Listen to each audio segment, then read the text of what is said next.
fact, it's somebody's home. The plane's occupant is Bruce Campbell.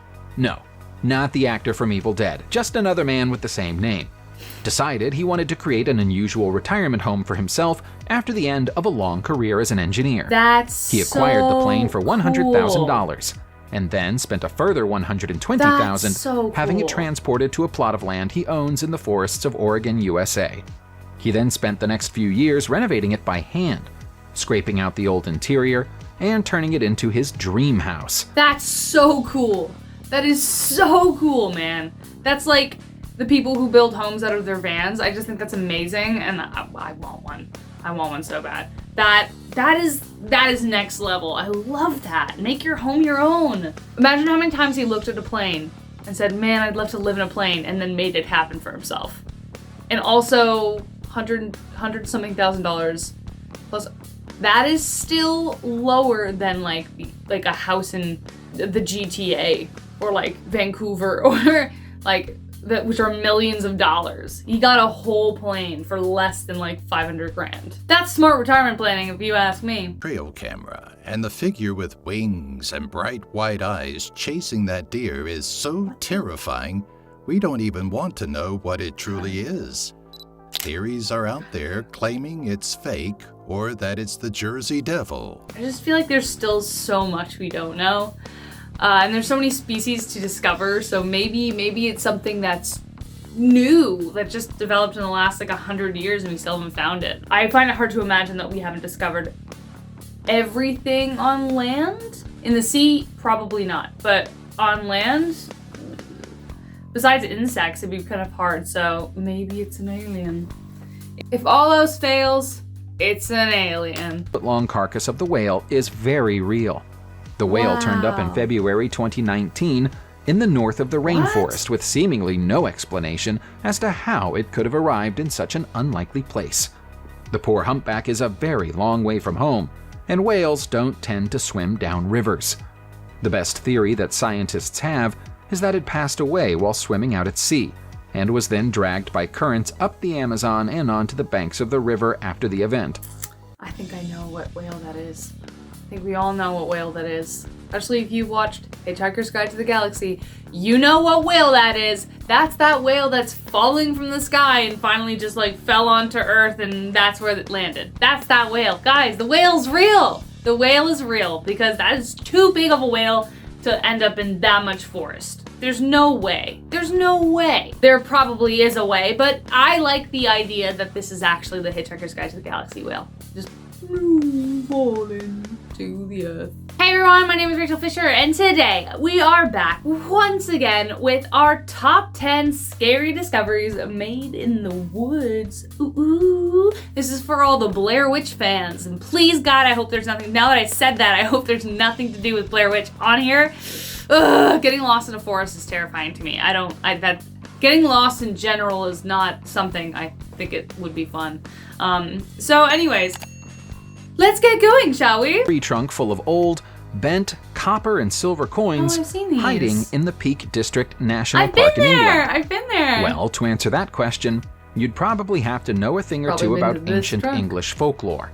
Many centuries ago in England, it was believed that spirits lived in the trees. So cool. Coins would sometimes be brought to trees and either placed in the trunk or hammered into the bark in the hope that the spirits would bring good luck to whoever brought them the currency.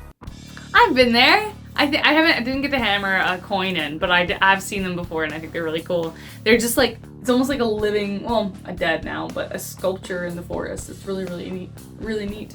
I wonder how much that tree would go for. So stupid.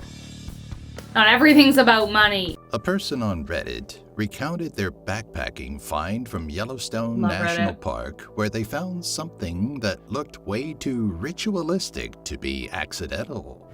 They were hiking on a ridge above a lake when they found a horse skull without the rest of the body. Okay. They later go back to the campsite nearby, climb down to the lake, and find the body of the horse rotting on the edge. Around the body were film strip negatives floating around.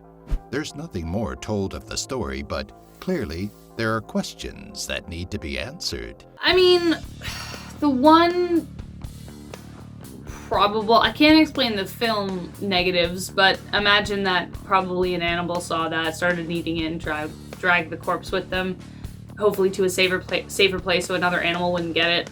And who's to say that's the exact same skull? You know, who's to say that's the exact same skull that belonged with that horse? And then somebody just kind of went like photo crazy and was like, bam, bam, ooh yeah, working it, ooh, oh yeah, play dead, yeah, you know what I mean? That's what somebody did to that poor little horse. One Redditor went hiking with some college friends, and as they walked, one of the girls said she felt something raining on her. When she went to wipe it away, it was blood. Yep. They looked up and saw a half-eaten deer up in a tree. Another friend of theirs had been hiking in the same area and found a bone. She kept it and took it home. When her pre-med student friend saw it, she was distressed why a distal phalanx bone of a human hand was on her desk. I love how the whole first part of that, I was like, you know, that's just like a mountain lion or something dragging their prey up into a tree so no one else eats it, right? And then they said human bone, and I was like, Can't explain that part. I hope nobody died. Maybe they just lost a finger, and it just decomposed and it doesn't actually belong to an entire body, or it does belong to an entire body, and they just that's what they just stumbled upon. Kurziwi Las, which translates from its native Polish as crooked forest. One look at the trees that make up the forest is all you'll need to understand how and why it got its name. The unique forest is something of a mystery to scientists. There are over 400 pine trees to be found here, and all of them have the same strange feature. They're bent at the base of the trunk, after which they straighten up and reach upward towards the sky as usual. While it's tempting to believe that somebody did this on purpose, it's also unlikely. That is really wild. That's actually nuts. I thought they were a specific kind of tree, and then he said pine trees. I'm like, those are all pine trees, and they're all doing that? It's so strange. I'd love to know what you guys think. No idea what that could be. Of course, I have no history with,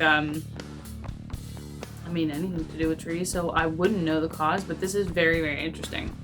And strange, and also super convenient, because they also look like they've been perfectly prepared for the best camp out, you know, like a socially distant camp out, because they're all little chairs, essentially. Just pop a squat, talk to your friends, roast some marshmallows, safely with rocks and some bucket of water nearby in case you need to douse that.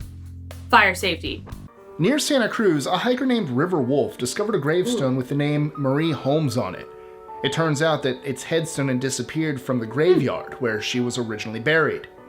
The woman had been a in the town and killed herself by drinking poison in front of a saloon in 1898. I mean, I actually heard a story once that some people like to take the headstones of the dead for rituals and stuff, or if they feel drawn to it, they'll just take them, and they believe that the spirits are attached to those headstones and that they'll go with them wherever they are. And there was like this story of a woman who fell in love with the ghost attached to that headstone. That's what that reminds me of. So maybe Marie Holmes found true love in the afterlife, though they'll be forever separated by mortality. Go ahead and say that I would rather stumble upon half-naked furies and a dead deer in the woods than run into a clown. Whether or not you've seen or read it, this picture is so full of the most terrifying feelings, you can't help but hope you'll never go near a dense tree line again. You know this clown has to have a dark backstory, and he's now been caught on a trail cam. So perhaps someone will come forward and identify him and the inevitable tragedies he must have caused.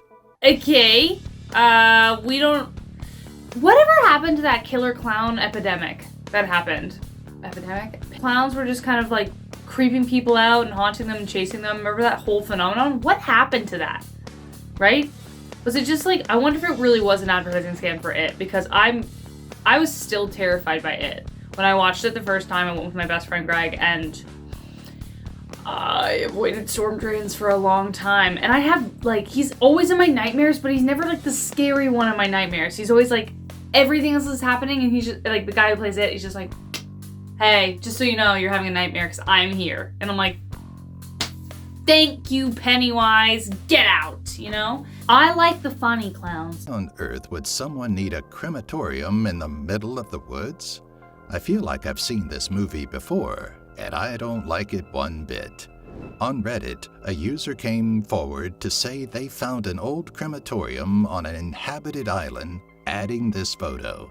I don't know what inhabited island looks exactly like this, but if you're looking to hide the crematorium, you were probably looking to hide a body at one point.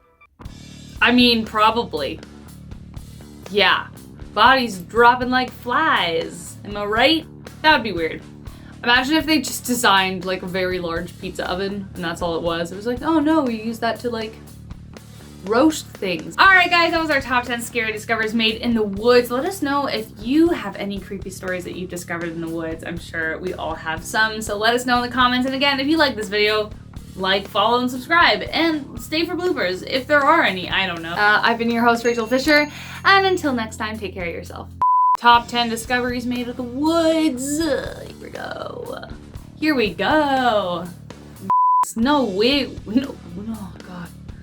My brain today is like flubber. Anyways, yeah. Just use the first part, because that was bad. I don't know why I'm holding this. This isn't plugged into my phone, it's plugged into my laptop. Oh. My brain just went to like...